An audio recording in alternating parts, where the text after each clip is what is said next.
السلام عليكم ورحمة الله وبركاته. أهلا بيكم معايا من جديد في قناتي سالي's كيتشن. النهاردة بقى وصفتي ليها كذا اسم من كذا بلد، ولكن هي الوصفة واحدة ونفس الطعم الهايل. يعني في بعض البلدان بنقول عليها بريوش، وكمان معروك سوري أو شامي أو قرص بالعجوة، سموها زي ما تسموها، المهم إنها نعمل حاجة هايلة زي كده، وكمان قطنية وقيمة غذائية عالية. تعالوا قبل ما نبدأ الوصفة بتاعتي ما تنسوش اللايك والشير وسبسكرايب، وكمان تفعلوا زر الجرس عشان يوصلكم كل جديد. احتجت في وصفتي النهاردة ل 500 جرام من الدقيق، يعني نص كيلو دقيق متعدد الأغراض أو الاستخدامات، وكمان كوباية كبيرة من اللبن معادل كوباية وربع من الكوبايات العادية، وربع كوباية من المية الدافية، وكمان باكت خميرة وبضاية، ومعلقتين ونص من السكر العادي بس معلقتين كبار، وكمان ربع معلقة ملح عادي. وتعالوا على طول على الوصفة. وفي بولة فاضية حطيت ربع كوباية المية الدافية وكمان باكت الخميرة كامل. هنقلبهم كويس جدا علشان يتفاعلوا مع بعض وتبدأ كده الخميرة تتجانس مع المية الدافية. وبعد ما سبتهم تقريبا 5 دقايق هو ده بقى شكلهم، بدأت ان هي تعمل وش وتتفاعل. بعد كده نكسر البضاية ونحطها على الخميرة والمية والسكر، وهحط عليهم ربع معلقة من الفانيليا السايلة الصغيرة، أو ممكن نقول 2 باكت من الفانيليا، وهنقلب كويس جدا لحد ما يتجانسوا مع بعض. وهنزل كده بقى بالدقيق دفعة واحدة، وبعد كده عليهم رشة الملح. وبعد كده هبدأ في مرحلة العجن، هقلب كل الخليط كويس جدا مع بعضه وبعدين هعجن. وبعد كده هنزل بقى بنص كوباية اللبن أو الحليب، وطبعا هنا اللبن عندنا دافي أو فاتر يعني مش ساقع، فهنبدأ ان احنا نقلب، وعلشان كده انا نزلت بالدقيق دفعة واحدة. فادي بقى اللبن اخدت ربع كمان، انا هشوف كده انا هحتاج قد ايه، وغالبا احتاجت الكوباية كلها كاملة. بصوا لسه العجينة إلى حد ما بتلزق في الإيد، بس لازم العجينة تكون طرية بزيادة.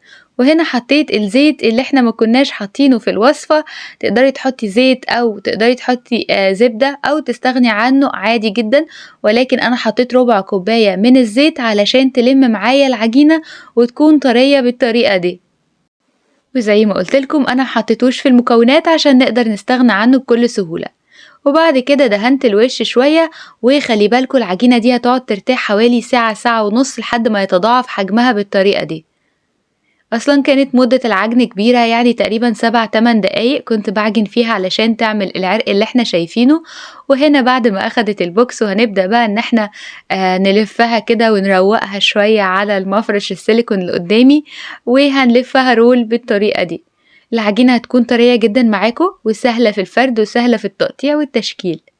وهبدأ كده اخد كرات بحجم البرتقانة الصغيرة او الخوخية الكبيرة زي ما تحبوا.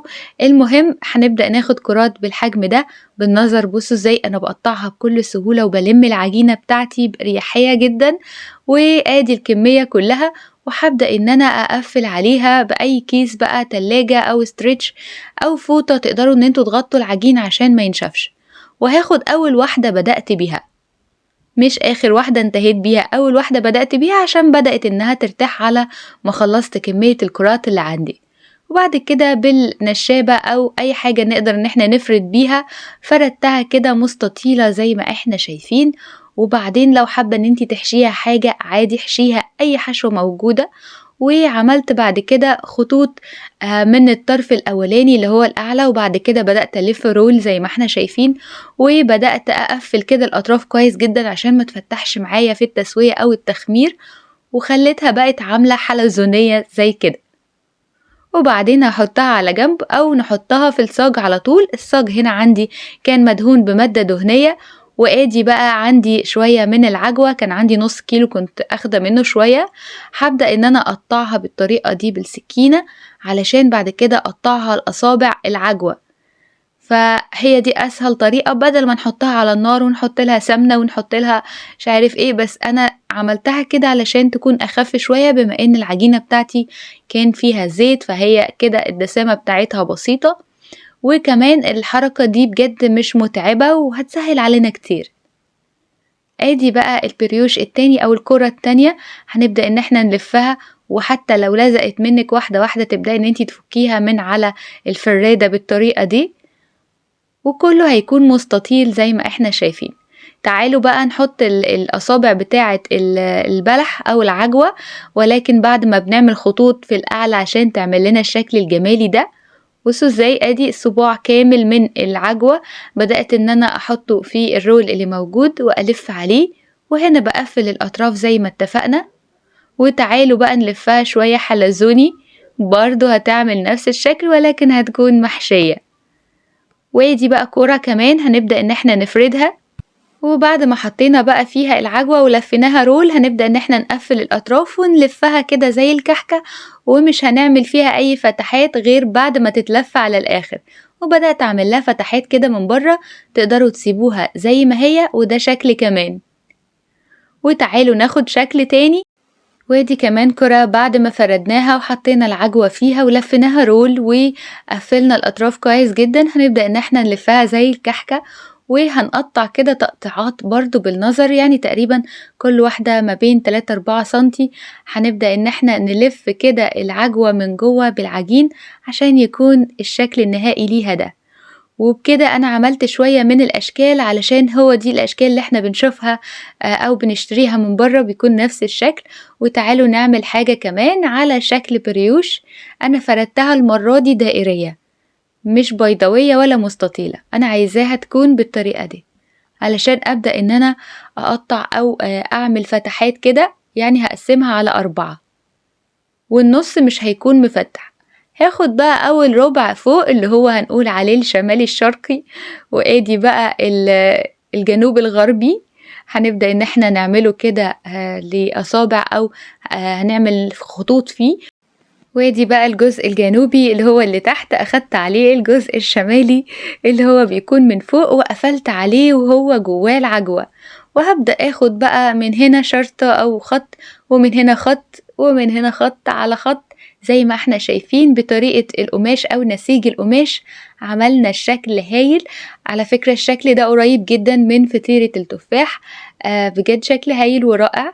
هنبدأ بقى ناخد واحدة من هنا على واحدة من هنا زي ما احنا شايفين، أو السنبلة زي ما تعرفوها، أو الشكل المتعارف عليه، زي سنابل القمح بالظبط. بجد شكل رائع. وهبدأ ان انا اقفل الاطراف بالطريقة دي، وبالسكينة او اي حاجة تقدر ان هي تقطع العجين هنساوي الشكل بتاعنا زي ما كده احنا شايفين وبنعمله. وخلاص انا سويت الاطراف وهو ده شكل كمان عندي. هنبدأ ان احنا نحطه في الصاج اللي مدهون بمادة دهنية. انا عملت صاج من الاشكال بالطريقة دي، وكمان اخدت صينية كبيرة اخدت برضو شوية من الاشكال. ما شاء الله النص كيلو عمل كتير جدا من الاشكال اللي موجودة عندي او المعروك اللي عندي. وهبدأ بقى اسيبه يخمر قد نص ساعة، وهو ده بيكون شكله بعد ما اختمر.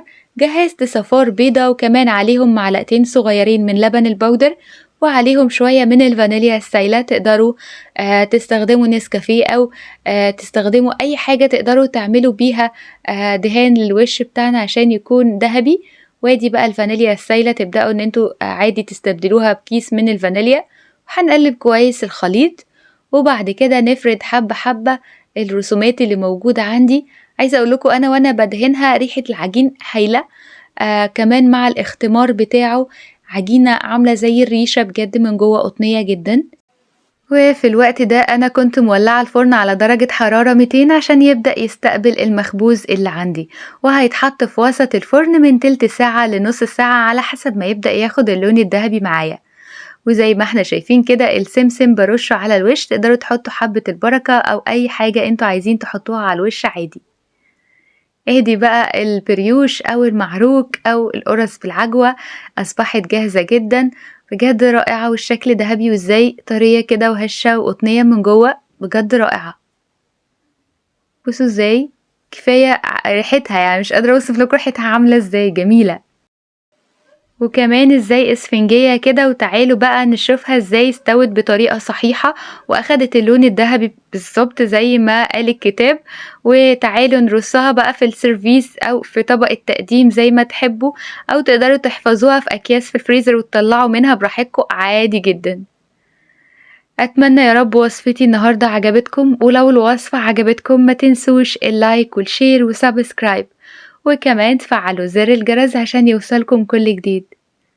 ولو في أي وصفة حابين تعرفوها ابعتولي على تعليقات اليوتيوب وهرد عليكم بفيديو للوصفة. ولمزيد من الوصفات تابعوني على قناتي سالي's كيتشن، وبالهنا والشفا. باي باي.